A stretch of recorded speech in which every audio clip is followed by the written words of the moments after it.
Better late than never, right? As they say. So this is going to be the last part of the Attack on Titan. Let's talk little short series.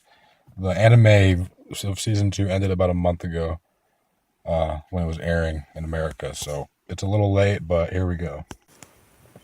So since it's been so long, I've had a chance to watch it a couple of times, and it's actually, in my opinion, one of the darker episodes in this entire series. At least the first half of this episode is incredibly dark. It reminded me of the first episode of the entire series when Eren's mother was eaten, and probably I want to say episode 21. I believe it was titled "Crushing Blow" when all of Levi's squad was annihilated in the forest by the female Titan. That was pretty dark as well. And this episode was kind of like that. Most of the picking up from episode 36. Ryan throwing boulders everywhere. He's crushing people. There's you know people everywhere out in the open field with no trees to latch onto. So Titans are chasing people down and diving and grabbing them. And yeah, it's a pretty dark episode, and there's some emotional scenes with Eren and Mikasa. So it's definitely, I would say, a top 3 episode in terms of the darkness of the Attack on Titan series.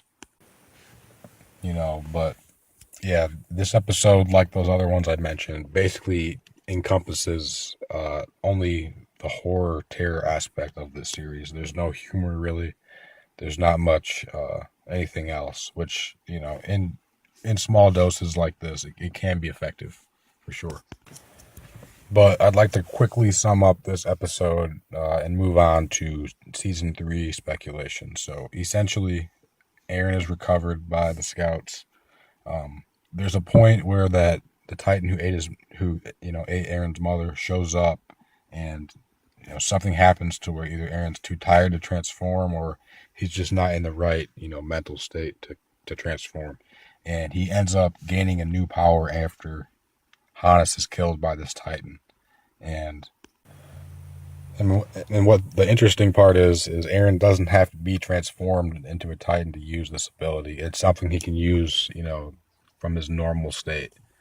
He's able to control and command the other Titans, and point them in certain directions, and they'll just all you know obey basically his thoughts at this point, which was demonstrated by when he commanded a large group of Titans to attack and destroy that Titan who ate Eren's mother, along with chasing off Rhina and Bertolt, as well. So he's able to control mass groups of Titans in his normal state at this point. Now, how he gained the ability is, I'm not really sure. He must just be in, at this point he's been a Titan shifter for a while now, so perhaps he's just reached, the next level of development for this power, is what I'm thinking. But even after the scouts and the Titans have separated themselves from each other, there's still some other characters making important decisions. Like, for example, Ymir decides to. There's actually a point where Eren sends the Titans at Rhina and Bertolt, and they're kind of overwhelming them at that point. And Ymir is basically has a choice to make at this stage. She can either return to the scouts back to inside the walls and go with Krista. All that is right on the table. And she decides to do the opposite. She turns around and she runs back and starts pulling Titans off of Rhina and Bertolt. And at that point, they just go their separate ways. And, for a moment, we assumed they might have been killed, Rhina, Bertolt, and Ymir. But the scouts get back all the way back to, inside the walls, inside of Walrose. And, they're talking about, everything that just went down. And, shortly after that, we see the camera zoom out at the end of the episode, and it zooms all the way back. Like, it's like, as the viewer, we get to see all the way back on top of Wall Mario, where Rhina, Bertolt, and Ymir all made it back there, apparently. They're all laying on top of the wall. They're, laid back on their backs. They're gassed. Everyone's breathing, extremely heavily. And Rhina and Bertolt are asking Ymir why, she actually chose to come back. And Ymir just says, because I'm stupid. Because it was a dumb decision.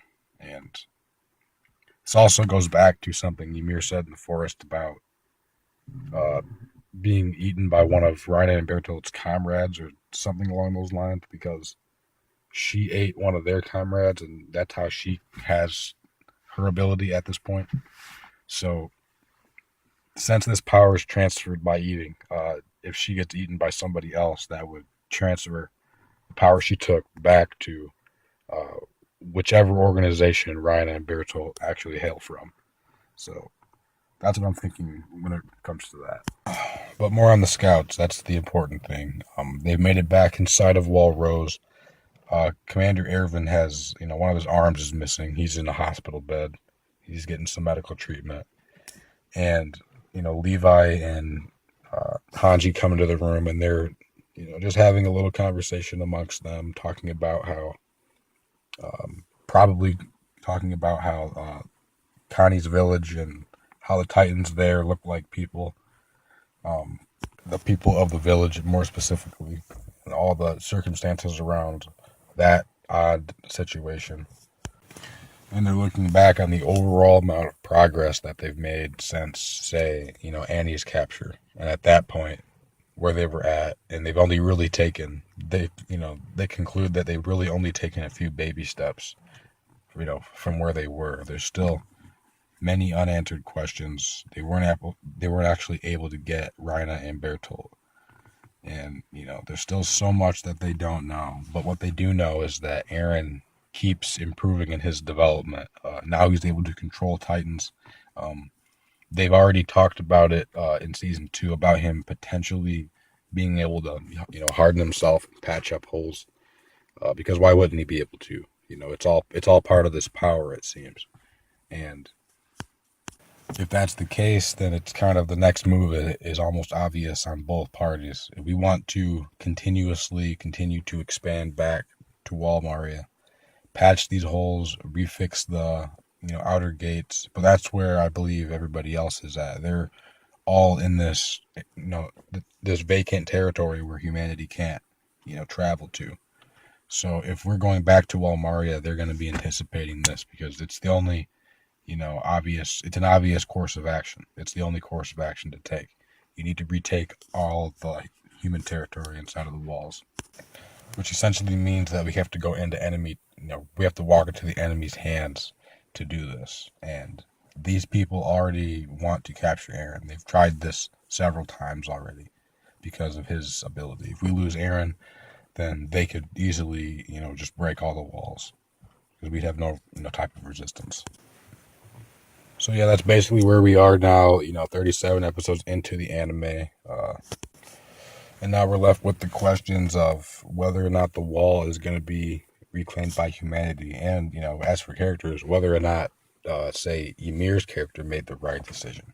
Was it really wise to go, so far away from, inside the walls, out with Reiner and Bertolt and with whoever knows they're working for? And you're already aware that you've taken this power by complete chance. You got this power. It's basically a miracle. So you would think you would want to distance yourself from those people, especially considering his story, or Krista is going the other way, the opposite direction. So anyways, that's the 4th part of this series. Hope it sounds good. Later, guys.